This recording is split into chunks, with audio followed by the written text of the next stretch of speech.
So, before this episode starts, I would just like to say that I am fully expecting to get absolutely swept by Ray for this episode. But regardless, welcome back to the Cinebros podcast.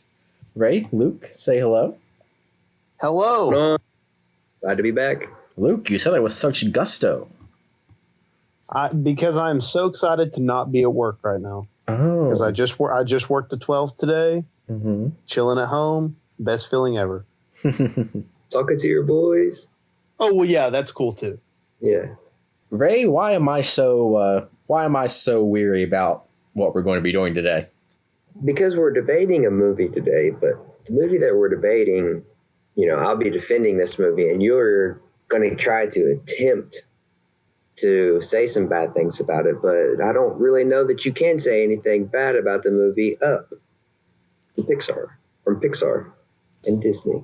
Some people consider it the greatest Pixar movie ever made. I'd put it in my top 3. Yeah. Luke, what do you think of it before we start? I really, really like it. I will say, though, that the later half of the movie kind of dips in quality a little bit, but it's still, really awesome. And it's got one of the best opening intro montage sequences in a movie that I've ever seen, but I'll let you all talk more about that because I'm sure you all have a lot to say about that. But yeah, I really like the movie. It's not my favorite Pixar movie or anything, but I really like it. And we will be conducting this debate a little differently than our normal format because this is an animated movie. Me and Ray both agreed that it would be kind of hard to do our normal format with like the directing rounds and the acting rounds since it is animated. So what we're going to be doing right now is kind of like a discussion, like a round table type format where we're just going to be discussing the movie and what we like about it and what we don't like about it. And at the end, Luke will decide which one of us had better points. So, Ray, why don't you start with telling us why you liked the movie so much? I think the reason I like the movie so much and what makes it stand out to other Pixar movies for me is just the concept of it. If you really look at it, it's a simple concept. It's just putting balloons on your house and you're floating up into the sky and going on an adventure. How simple is that?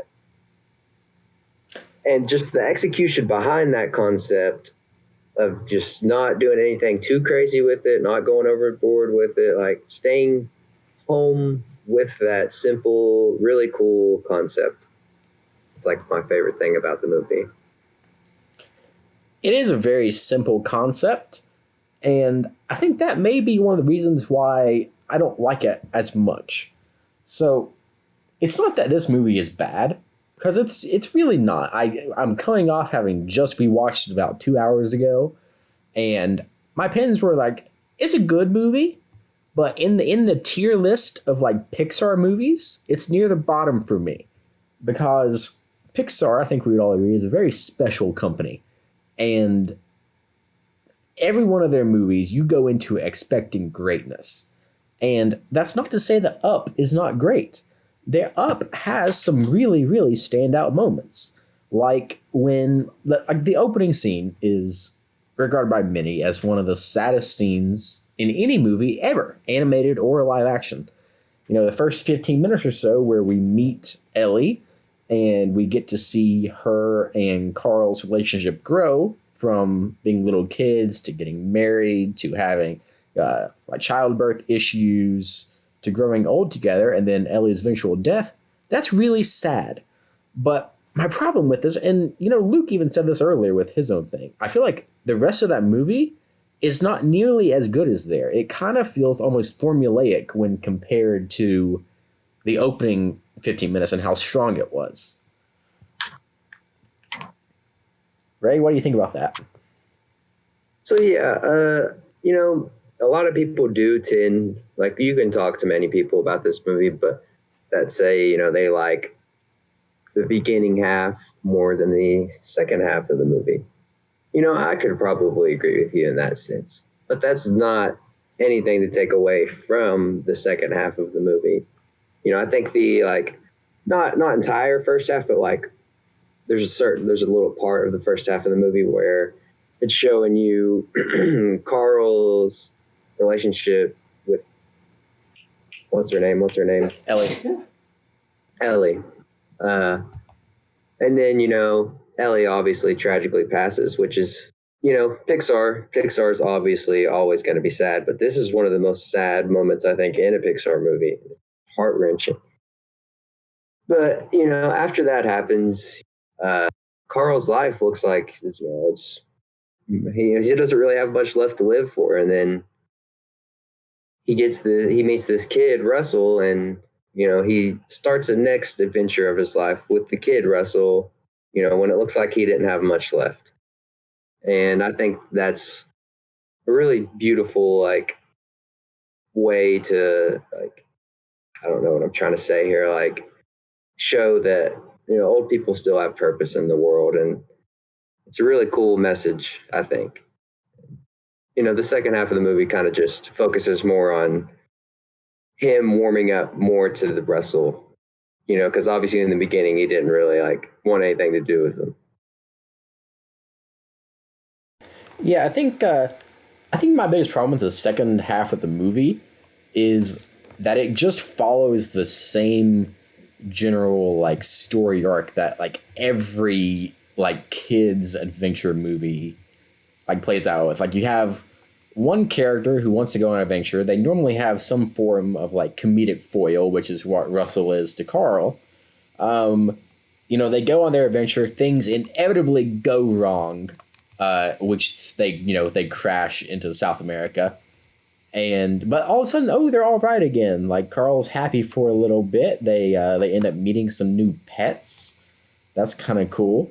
You see the semi-villains show up with the dogs and Doug, but it turns out okay. They meet Carl's idol, and they go and they meet him, and twist, the guy that's kind of cool was actually bad. I can't tell you how many times I've seen that before happen. He's trying to kill the new bird, which is a thing for a little bit, and then he just escalates to trying to kill Russell and Carl, which I found such a strange jump in action. And I do not understand. I get that Russell is supposed to be a wilderness scout and that he's supposed to love all nature, and he says that when he meets Kevin the bird.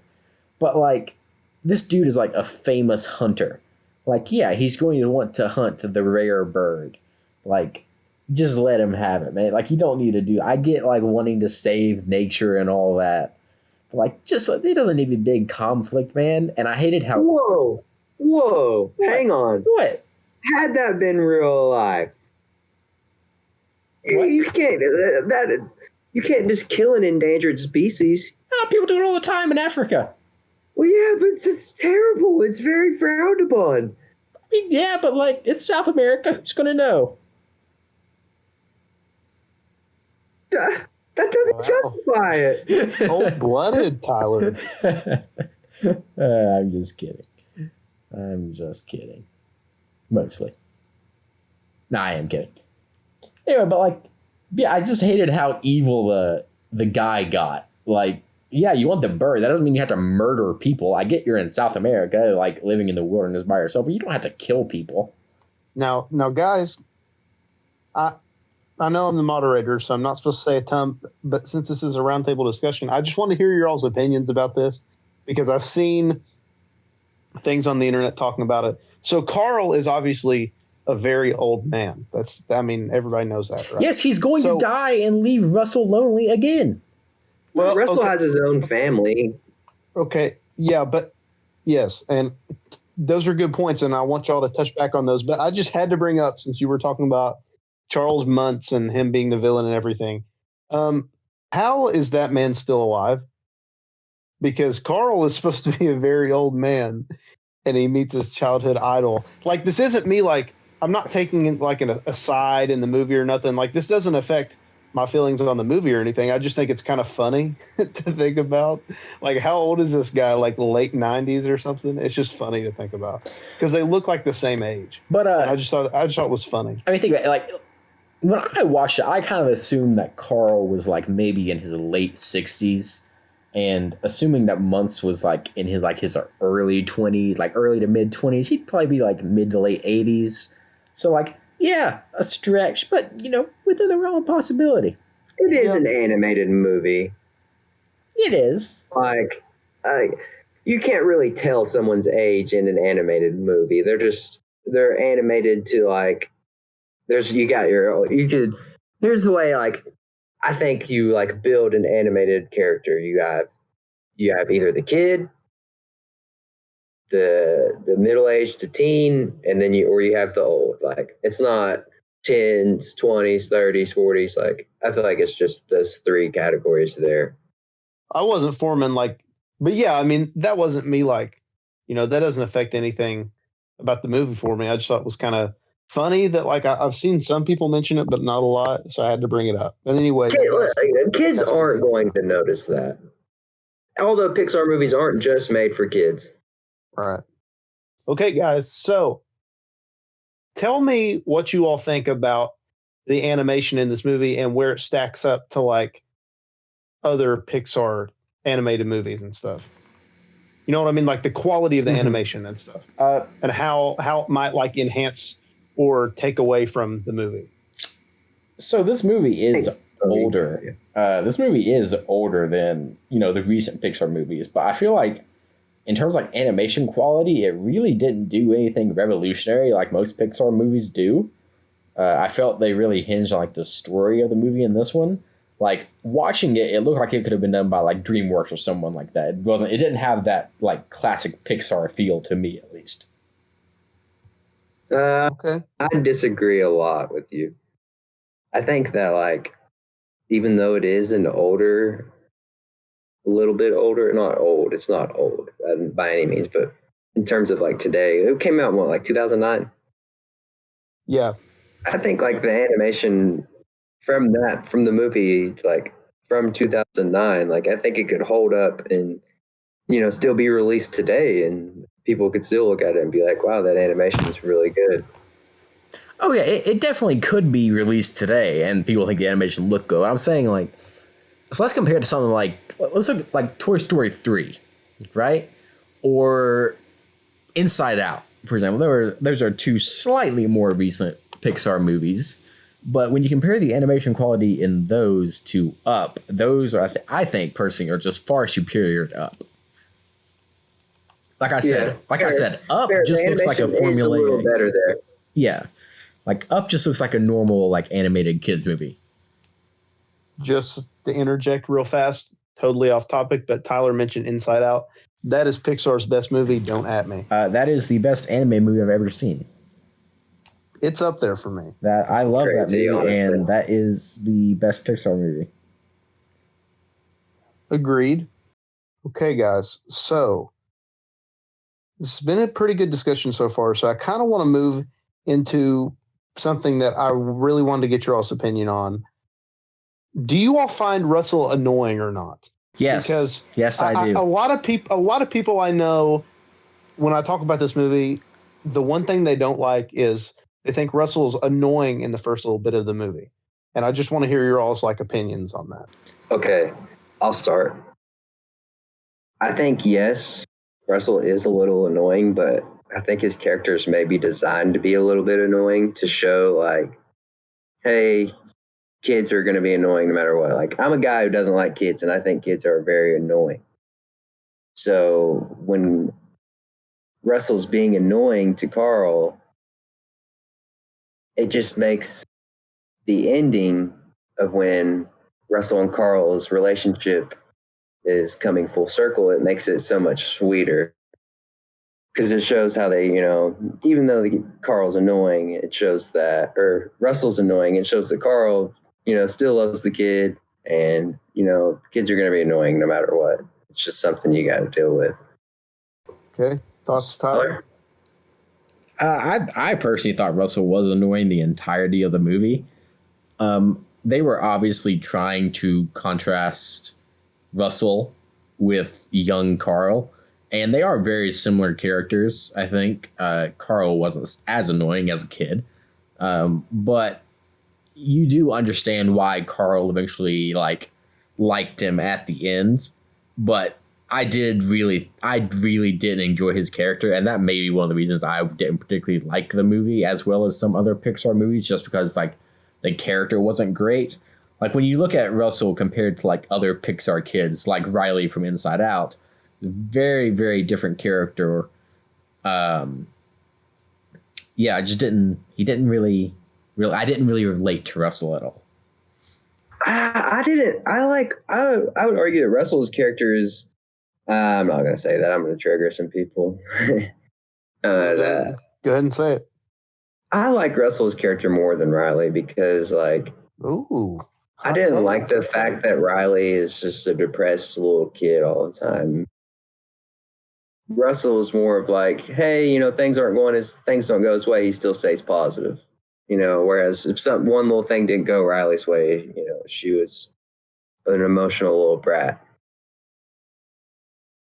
So I would say that, her character annoyed me probably more than Russell's.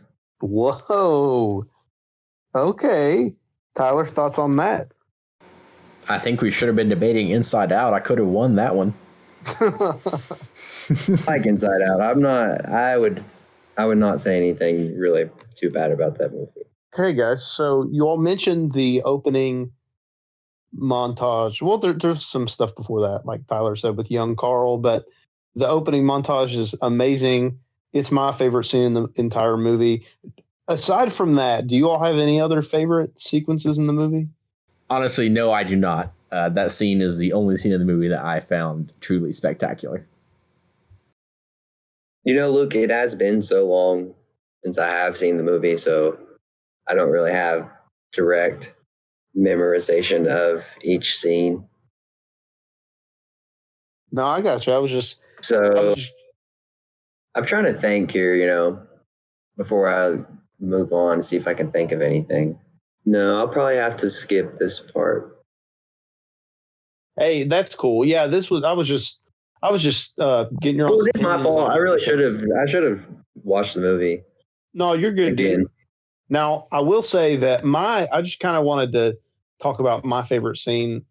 Well, my second favorite scene after the montage sequence is the scene that's late in the movie when Carl gets back to his house and he opens up this scrapbook that Ellie had been making throughout like their entire time together.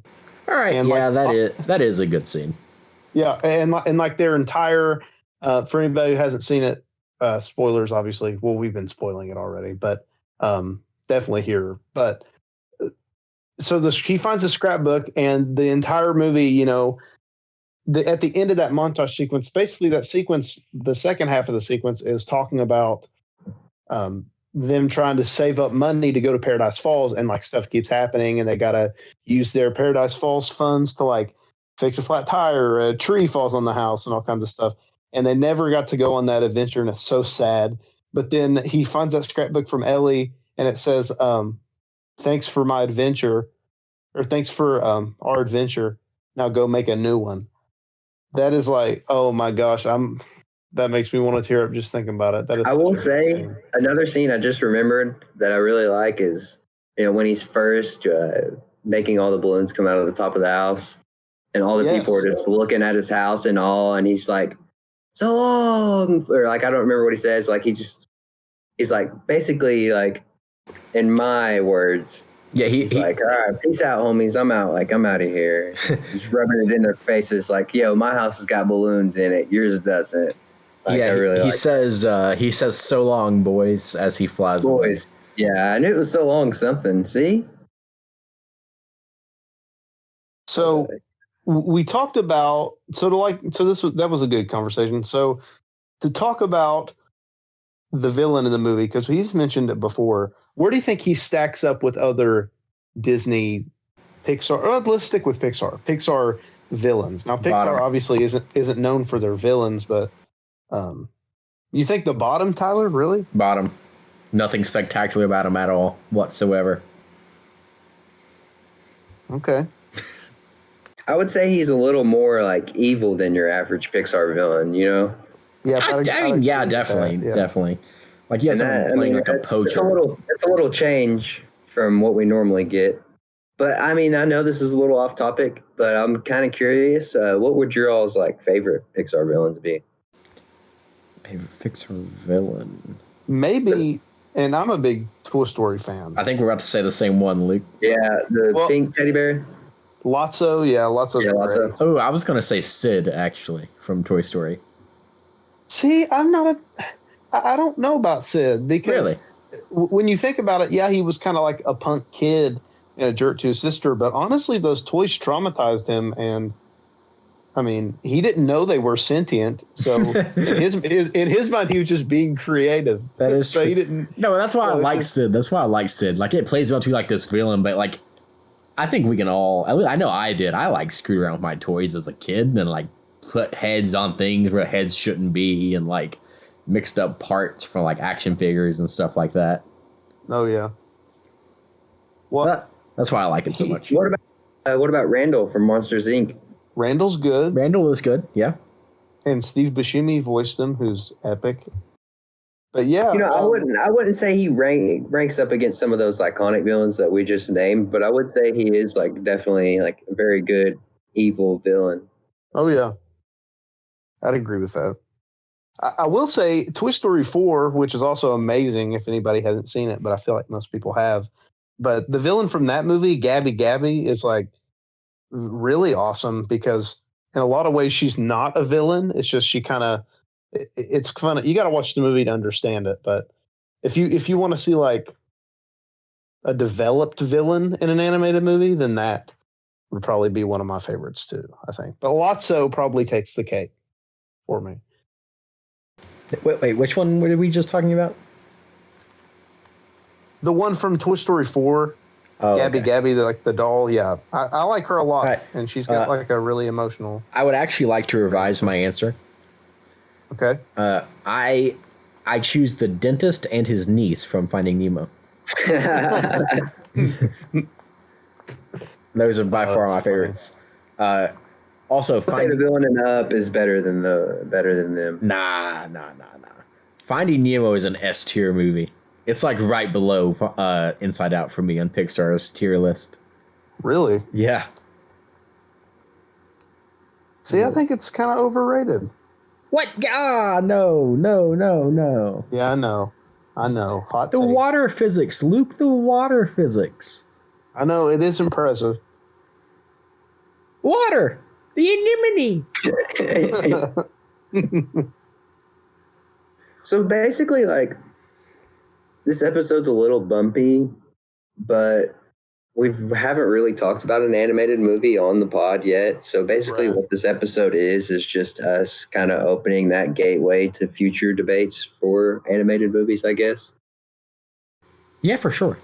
What other animated movies like a whole different. are like controversial, or that may be controversial among the group? I'm not a huge fan of Toy Story 4. It's okay.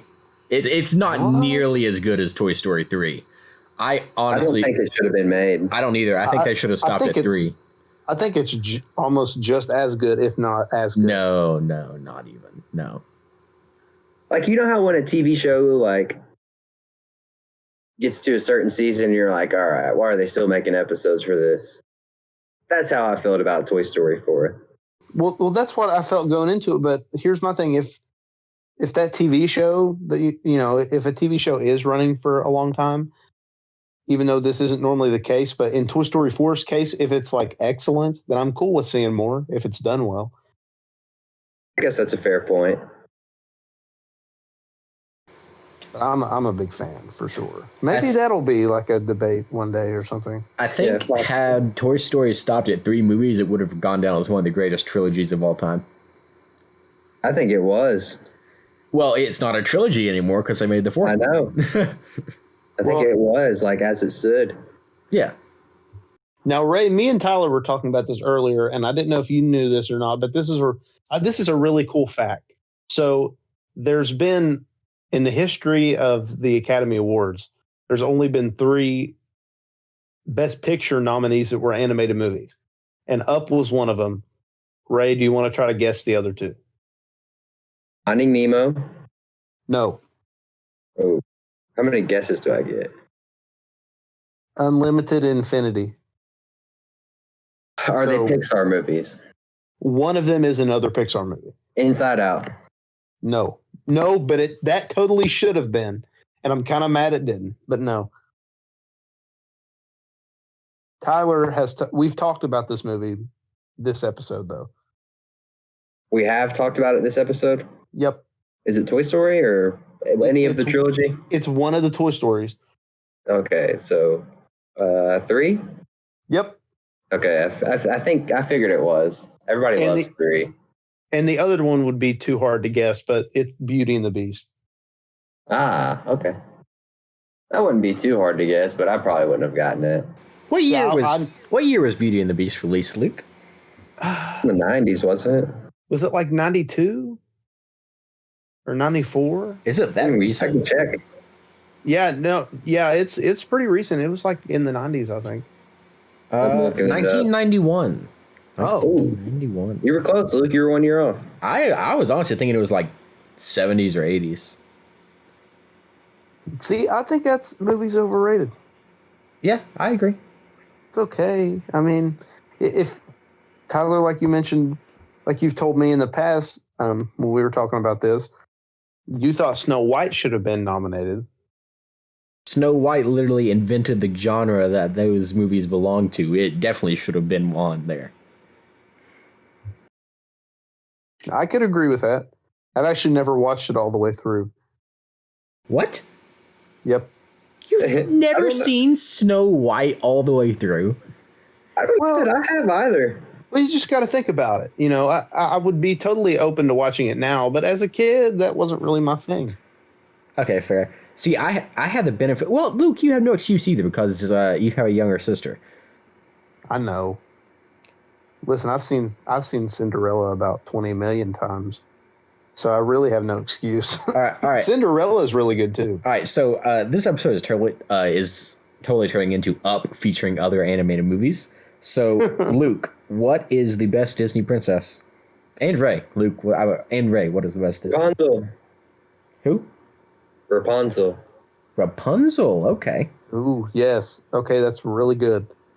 Yeah, it's got to be a recent one. So yeah, I'd go with that. You're talking about from Tangled, right? Yeah. Yeah. Tangled is so underrated, by the way. Tangled is pretty good. It is decent. It is a million times better than Frozen. That is actual factual, Lucas. Yes, that movie's awesome. But yeah, I'd pick her because a lot of the old Disney princesses weren't very well developed characters at all, and like Sleeping Beauty did like nothing in her movie. She pricked her finger and All right, guys, went to bed. I'm about to hit you with a take here. Uh-oh. Tatiana.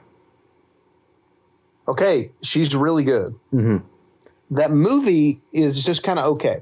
Is she from Coco? She is from Princess and the Frog. Princess and the Frog, yeah. I never watched that all the way through. I liked it. It's pretty good. It's pretty good, but she is really awesome. She's a good character. Do we want to go back to Up, or are you ready to just take your L, Tyler? Like, I mean, honestly, I think we should just take her out. I'm just going to name this episode like Up and other animated movies. It's kind of turned into a tangent, honestly. Hey, I've had a bunch. That's fine. I've had a lot of fun. Yeah, it's been fun, just like talking. And I mean, I definitely prefer other debate format, but not for animated movies. I think it's been fun talking about them. For sure. So I feel like our other format's like a lot more organized, though. Oh yeah. I didn't know about this change until like a couple minutes before. Well, we didn't either. We literally did it today. Oh yeah. We shouldn't have picked Up. That one was hard to do. See, how me and Tyler figure out movies. Me and Tyler literally will be at work on like a Saturday or a Sunday, and we'll be like, "Yeah, so what do you want to record tomorrow?" That's pretty much how it goes. Yeah, and then we just kind of like throw movies out there and just come across the first one we disagree on. Yeah, and that's usually the one we do. Yeah. So, fellas, are you ready for me to pick a winner? Yeah, sure. Yeah, sure. Well, Ray, you've been talking about handing Tyler a dub, or no, Tyler handing you a dub, and I'd have to say that is accurate. Ray definitely takes the win here. Yeah. But listen, Tyler, you did bring up some good points. You brought up some good points. But in the end, I feel, I don't know. This is and like you said, it was kind of it was kind of hard because we just kind of went off the rails, started talking about other movies and stuff. But to me, I think Ray just kind of illustrated why Up is, in a lot of people's eyes, a classic now, even though it didn't come out that long ago. A lot of people view it as a classic. I don't know if I would call it a classic, but I do really enjoy it. But yeah, for me, Ray just had a couple more better points than Tyler. But I mean, Tyler, you didn't get obliterated like you said. I mean, Yeah. like near the beginning, I was a little bit on your side, but no, Ray ended up winning me back at the end. So Yeah. Ray, congratulations. Oh man, ain't nothing but a thing. All right. Thank you guys so much for listening to this episode. If you've enjoyed it, you can follow us on all of our social media at Cinebros P on Twitter, Cinebros Podcast on Facebook and Instagram. If you're not listening on YouTube, you can follow us on YouTube at Cinebros. And guys, anything else to say? If you are, well, wait, I really wanted to say this at the beginning of the episode, but if you're listening on YouTube, please subscribe and like the video. Maybe turn on post notifications so you can know when our weekly uploads come out. They come out usually every Friday. Guys, thank you so much for watching. And I have 2 concurrent series going on at the same time on the Cinebros YouTube channel. I've got 5-minute movie reviews. My review for Let Him Go just came out. And I also have my Mando series where I'm reviewing each of the Mandalorian episodes from season 2. That is every other Monday. So make sure to check those out also. And thanks as always for listening. See ya.